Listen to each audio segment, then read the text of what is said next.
Hi, Brayden. We're gonna talk about bowholds today.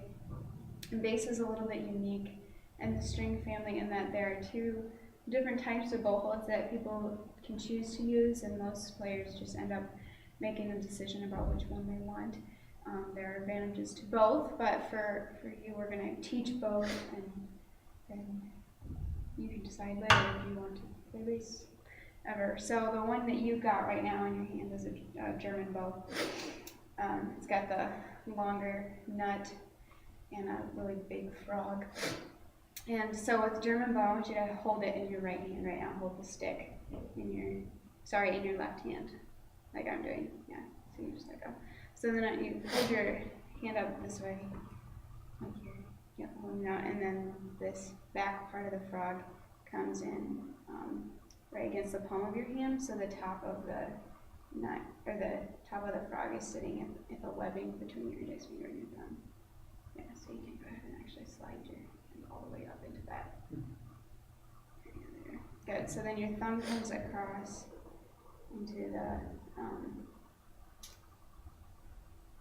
wait a minute, escaping me, the frog right below the grip.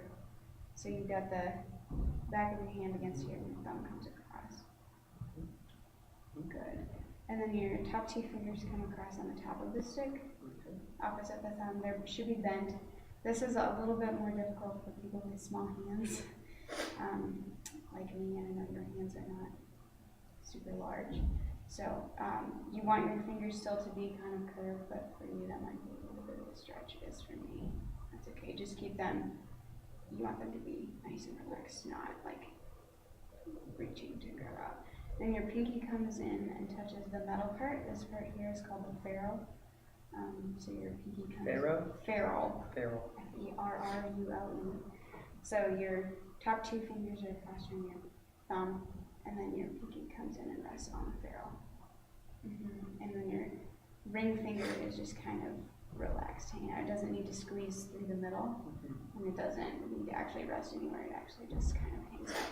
So then let's just try to, with the German bow, I want you to just play some long open strings on your highest string. That should be okay, so we'll play together.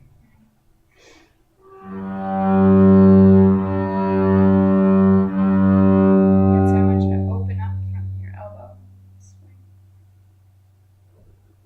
Yes, yes. Good, let's try again.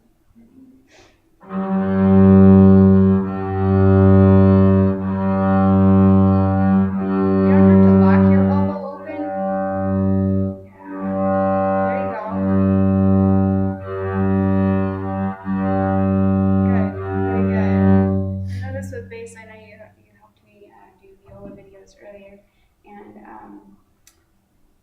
with bass it takes a lot more pressure and a lot more speed to get your string vibrating because it's much heavier, so that's normal if you have to push in a little bit more.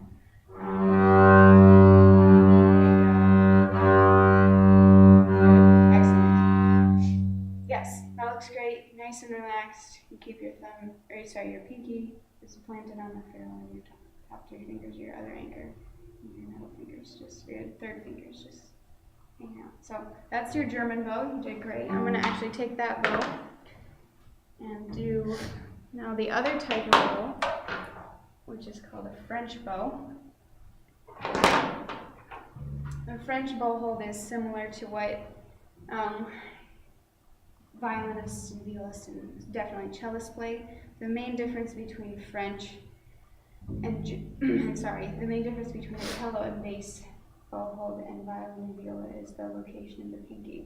So I want you to, you got it again, flop your hand over like we did before, really like heavy hand.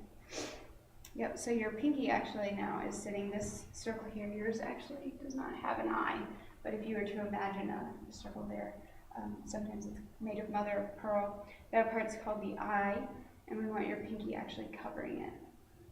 So you have to kind of imagine, and you're still hanging down, and then your thumb tucks in where the frog joins the stick, right here. So your thumb stays nice and curved. Oh, your grip is. You don't actually need that right now. So your thumb is going to come in contact right there. but your hand still has to stay way flopped over. And so with the violin and viola, what we do at this point is pull the pinky up onto the top of the stick. But with cello and bass, the French bass bowhold, your pinky stays down over the eye and helps you get some more weight into the strings so you can get the string vibrating. So that's actually all there is to the French bowhold, very similar to what you've done before. So let's do the same thing with some open strings, just with French. Sorry.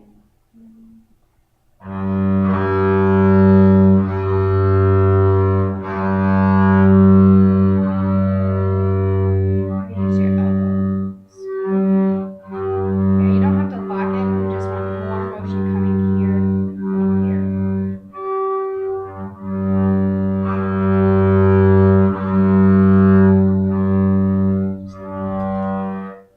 Good.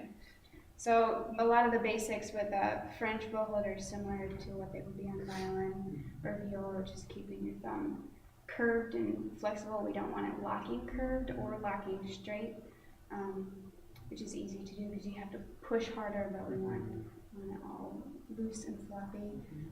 So that's French and German bowholds. You did great. Thank you so much. Thank you.